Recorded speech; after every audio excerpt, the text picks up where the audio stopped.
Hey all, here are OS Reviews. Today we're taking a closer look at the AirLoop Snap. These are unique, modular style headphones that claim to have 3-in-1 wearing styles. You can use it as a conventional TWS style true wireless buds, but it can also be attached using magnets onto this cable that can transform it into a neckband, which looks like this and also has a built-in battery that can elongate the listening time of the buds, or you can also attach it onto a SPORTBAND, which is more lightweight, doesn't have a built-in battery, but it's going to put less stress on your neck if you're wearing it. So there's two options, two little extra accessories that you get as part of the design. In terms of battery life, these do claim to have upwards of 10 hours for the buds themselves. There is also a dedicated charging case for the buds that can get you a combined total of around 80 hours when on the road. And the neckband itself, again, also has about 12 hours of extra battery life built in. So if you're carrying all of these accessories with you on a full charge, you can get over 102 hours of playtime.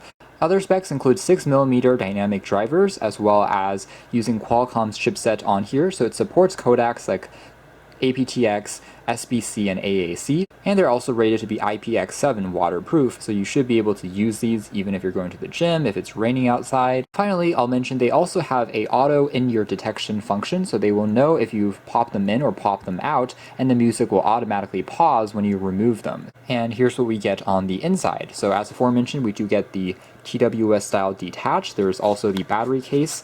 And underneath this little flap, we also get the USB Type-C charging cable. Here is the SPORTBAND, which is much more compact, as you can see there. Transforms it into something that is a bit more conventional, like the LG Tone, which were pretty popular before the TWS style kind of took off. And we also get some additional silicone tips. As far as controls are concerned, I'm glad to see that you can also adjust the volume directly on these just by long holding the left and right sides to raise the volume higher or lower, which is great. Alright, so taking a closer look at the design of the battery case for the wireless buds, you can see how it's very well constructed. The entire body here is actually made out of aluminum and metal, so it has a surprising heft to it, which means that it can stay upright. If you put it onto a desk, it won't really roll around, which is great. It has the AirLoop logo, and then just on the side here, we have a flap for charging. The flap here adds a nice bit of protection so that even the casing here is going to be more splash-proof compared to other battery cases I've seen that have the door revealed. Finally, there is a rubber part that we can pull on to basically reveal the buds on the inside. They're sitting on the edges here. They're also held into place magnetically, so it's pretty secure even if you shake it around, but attaches very easily back into the case. And on the rear here, after sliding it out, you can also make out some specs printed on the side here as well for the capacity of the charging case, 1,500 milliamp hours, which is what helps it achieve that added, again, 80 hours when you're on the road with this casing. So a pretty long endurance. And the door here also closes magnetically with a satisfying click, and overall it just feels very well engineered, has these chamfered edges, very solid and premium, although of course it's a little bit larger because of the added battery capacity. Against other battery cases like the Apple AirPod, you can see here how the size here is definitely going to be larger and thicker. By the way, this is what the contacts for charging looks like with the strong magnet visible to you. The buds definitely have a more industrial, sporty look to them, and they don't actually have touch-sensitive keys, but rather it's a physical button in the shape of their logo that you can press down on to do the commands. It actually is pretty tactile and responsive. There's pros and cons here. Pros being that even if you're wearing a glove, or if you want something that has more tactile sensation, easy to feel your way around, it's easier to hit and register. Downside is it does apply a bit more pressure when you're pressing down into the button. Now, another interesting thing here is there's actually a second button on the very top. So there's actually two hardware physical keys on here that you can use to trigger the different commands to do that instead of tapping multiple times on just one key, which is pretty thoughtful. Otherwise, the bottom here features the charging contacts, and we have a small wing as well that provides some resistance as you are wearing it. It does feel pretty snug.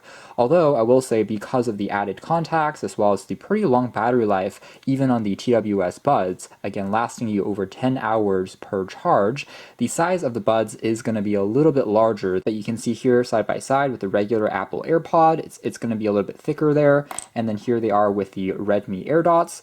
Overall dimensions are going to be a touch thicker just because of the added endurance. However, they're still decent, I think, in terms of comfort because of the added rubber wings that can support the weight a little bit more, and as a whole, I could still wear these for a few hours really without noticing much stress or strains. Here's a closer look at the neckband. You can see it's a bit more rigid, has the built-in battery on the sides. The texture of the neckband, just like most other models, is made out of a soft touch rubber material. You also have another Type-C port on the side, which is also protected by a flap to prevent water from getting in. And then how it attaches onto the buds, again to add the extra battery life, is just by using these contacts like the battery case. Now it is worth noting that in this neckband style, of course the buds themselves can't retract into the band like some of the other designs or dedicated neckband style headphones we've seen in the past, but as a whole it still works quite well. The two end caps aren't necessarily magnetic, so they can't really attach to each other, but aside from that, overall I think it's a pretty snug design. The magnets here again are very strong. And then with the SPORTBAND, it is going to be even more lightweight since it doesn't have any of the batteries or components inside. The way it attaches onto the buds is actually using this rubber seal. It actually uses the top button here as a latch to prevent it from falling loose, as you can see there. Apply a bit of pressure and overall it is still going to be very snug fitting after you put it on. When it comes to audio quality and performance, overall I was impressed with the AirLoop in terms of their clarity. You won't hear any hints of static, hissing, or any humming in the background, so it's very clean. You can play and pause the music and the latency is indeed very low. Overall, it's fairly well balanced. I would say the mids are the most pronounced aspect of the sound signature. So instrumentals, guitars, any strings which are plucked do sound very resonant and pretty satisfying. And there is a nice touch of bass as well, especially if you get a snug fit. So if you're listening to a drum beat as a lower frequency note hits, it is pretty satisfying, although it won't be the most bass heavy pair of buds that I've ever tried. Trebles also sounded pretty good. You can hear plenty of textures in singers' vocals, working nicely with pop music, with folk music, acoustic music. Everything again sounds very clean. It doesn't feel like it's been restricted or squeezed out of something with such small drivers. They're enjoyable without the music sounding tinny or compressed. So that's more or less it as far as our hands-on review of the AirLoop. Again, it has a very distinctive design thanks to that transforming modular connector, making it a nice fit, again, if you do want some added durability, if you're running and jogging and you need something extra strong. I would say maybe if they added, say, a ANC mode in the future, that would be also awesome to see, as well as maybe making the battery case slightly more compact, although I realize that would also probably decrease the battery life. So that is a compromise. If you want something with longer endurance when you're on the road, it is going to be a design that's going to take up slightly more space, but at the same time, not too bad. So again, very interesting. If you want something, again, that can transform into these different modes, this is going to be worth a closer look. Thanks for watching here at OS Reviews. That's been the AirLoop 3-in-1 True Wireless Buds.